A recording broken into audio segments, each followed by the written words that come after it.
Good Monday afternoon. Thanks for joining us on KARE 11 News Now. I'm Lauren Lemanchek.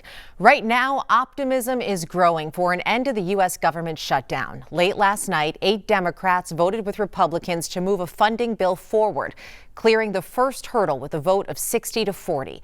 Today, House Speaker Mike Johnson urged House members to begin traveling back to D.C. to vote on the amended bill. It's after 40 days of wandering in the wilderness and making the American people suffer needlessly, some Senate Democrats finally have stepped forward to end the pain. It appears to us this morning that our long national nightmare is finally coming to an end, and we're grateful for that. The bill still has several hurdles before it reaches the finish line. If approved, the bill would have to pass the House and gain President Trump's signature before the government can reopen, and that process can take days. So while an agreement to end the shutdown is moving forward, the FAA is reminding travelers that flight delays and cancellations will likely continue to be an issue this week. The president of the National Air Traffic Controllers Association, Nick Daniels, held a press conference demanding that lawmakers end the government shutdown. But today, it benchmarks the first time in history that air traffic controllers and other aviation safety professionals we represent have now received 2 $0 paychecks, 41 days without pay. Controllers continue to show up and step up, despite working full-time during the shutdown and in many cases, mandatory overtime. Controllers continue to show up and step up for the American flying public and for each other. Over the weekend, more than 4,000 flights were canceled and 15,000 were delayed. NBC's Sam Brock has the latest from Newark, New Jersey. This past weekend was the roughest so far when it comes to flying during this roughly month-and-a-half government shutdown, what is now a historic 41 days. There were more than 10,000 flight delays yesterday, 3,000 cancellations, and we're sort of picking up right where we started off this morning. Where I'm at Newark right now, 90-plus cancellations. Chicago O'Hare has the most across the country at almost 300 and counting. And this, by the way, is with a 4% reduction in flights, a mandatory reduction that's set to go up to 6% tomorrow and 10% on Friday if there isn't a deal that's reached. Now, Secretary of Transportation Sean Duffy was on the weekend talk shows discussing the fact that these are decisions driven by safety, not politics. We have heard from the Air Traffic Controllers Association, the president of it, that this is absolutely unprecedented territory, the most dangerous conditions that controllers have been forced to work in. There are some 14,000 of them that are not getting paid right now. As far as the economic fallout is considered, according to Airlines for America, every single day that goes by, if we hit that 10% reduction, you're looking at somewhere in the neighborhood of $280 to $580 million lost to the economy per day. It is obvious how disruptive this has been to Americans all over the country and to the U.S. economy, and the pressure is on right now to try to rectify this. As the Secretary says, this could be reduced to a trickle with the Thanksgiving Day holiday travel coming up in just the next couple of weeks. High stakes for everyone involved. Sam Brock, NBC News. According to FlightAware, more than 60 flights out of MSP are canceled today and more than 50 are delayed. As the shutdown continues, the legal battle over SNAP benefits is leading to even more confusion this afternoon. Heidi Wigdahl has more. The back and forth over SNAP benefits amid the government shutdown has led to even more confusion. Thursday, a federal court order rejected the Trump administration's decision to only partially cover SNAP benefits for November, saying it needed to deliver full benefits by Friday. Then on Friday, the Minnesota Department of Children, Youth and Families issued full November SNAP benefits. Minnesotans started seeing those on their EBT cards as early as Saturday. The state says those payments were issued based on, quote, clear guidance they received from the USDA around noon on Friday. Then Friday night, Supreme Court Justice Ketanji Brown Jackson temporarily paused the lower court's order to pay in full, giving an appeals court more time to review the case. Saturday night, the USDA sent a memo saying states, quote, must immediately undo any steps taken to issue full SNAP benefits for November 2025. On Sunday, the Minnesota Department of Children, Youth and Families said, quote, we are appalled by Saturday night's memo, not only because it requires that Minnesota undo actions to provide food to 440,000 people, but also because it threatens severe financial penalties that would harm Minnesotans. Minnesota does not have any mechanism for taking money back from SNAP recipients. We also believe it would be unjust to yank back these funds that are needed to feed families. House Agriculture Committee ranking member Angie Craig says the state went to extraordinary lengths to get EBT cards loaded. It's just been extraordinary that the administration has fought the distribution of SNAP funding in November at all. Regardless of what happens with the government shutdown, the money was in the contingency fund to fully fund hungry children, veterans, and seniors in our community. We also heard from Minnesota Attorney General Keith Ellison's office. They say they're talking with the 24 other states involved in the SNAP lawsuit to discuss possible future options. In Wisconsin, Governor Tony Evers responded on social media to the Trump administration's demand with a simple no. Turning now to a major move in Minnesota politics. Republican candidate for governor Lisa Demuth has chosen her running mate. The GOP House Speaker has tabbed Ryan Wilson to be her running mate in the governor's race.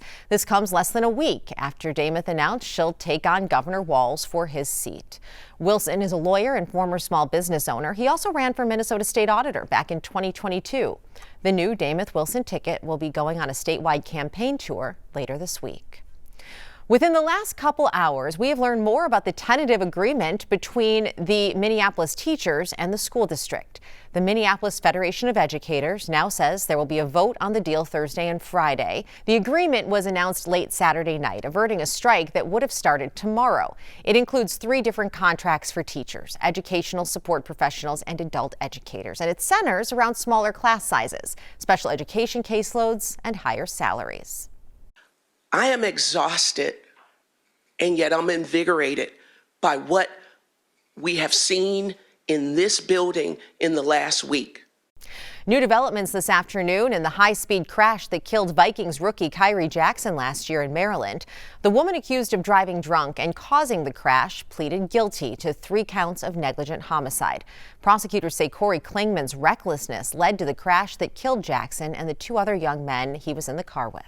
Klingman was friends with the 3 men. They were in separate cars, all traveling at a high rate of speed to the same destination. You have a person that makes a bad choice, consciously makes a bad choice for which she should be held or he should be held accountable.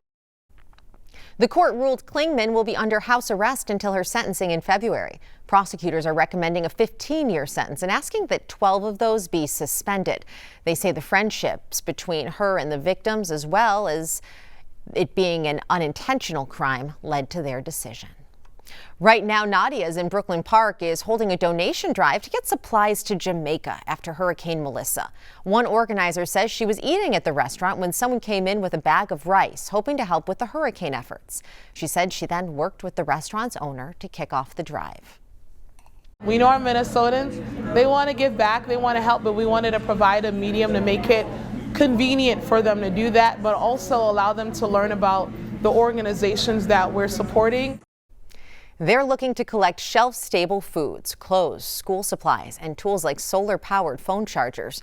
You can drop donations off at Nadia's in Brooklyn Park all month. Developing this morning, the Supreme Court has rejected a call to overturn its landmark decision legalizing same-sex marriage nationwide. This decision threw out an appeal that had upset LGBTQ supporters who feared the High Court might revisit that decade-old ruling and potentially change it. The appeal request came from Kim Davis, the former Kentucky court clerk who refused to issue marriage licenses to same-sex couples. She is facing hundreds of thousands of dollars in legal fees and damages for not issuing those licenses. The court did not provide an explanation for their decision. New today, President Trump's legal team says they're planning to sue the BBC for $1 billion, accusing the British public broadcaster of interference in the 2024 elections. Trump said that the BBC had interfered in the elections by broadcasting an edited speech a day before the race. In that video, BBC's Panorama had spliced together 2 sections of Trump's speech of the January 6, 2021 attack on the U.S. Capitol. They included the line where Trump urged supporters to fight like hell, but omitted the part where he told them to protest peacefully. Yesterday, Director General Tim Davie and News CEO Deborah Turnus resigned over mounting pressure on the BBC. Secretary of Defense Pete Hegseth today released this video saying that the U.S. has struck 2 more boats allegedly carrying drugs in the Eastern Pacific. Authorities say 6 people were killed in those strikes. Now, this is one of the latest operations against what the Trump administration calls designated terrorist organizations. Similarly to the previous incidents, the victims were not named, and authorities have not released any information that would link the victims to the organized drug trafficking. A severe storm system is bringing the first snow across the Midwest, including to Minnesota, where colder temperatures hit over the weekend. NBC's Shaquille Brewster reports from Chicago, covered in snow from overnight.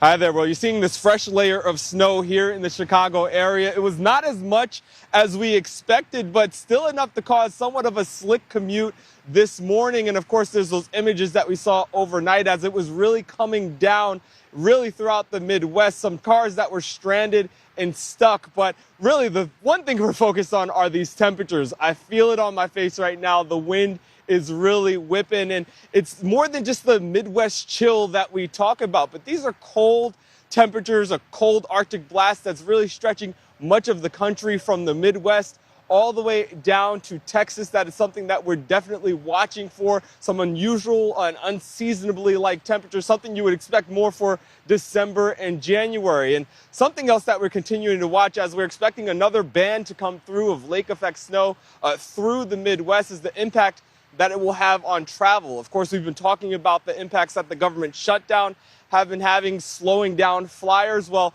this is something, and talked about the wintry mix, this is something that could also have that negative effect on travel. But for now, you have people out here along the lakefront, some running, enjoying it in some cases, but really bracing for this Arctic air that the Midwest is dealing with. Back to you.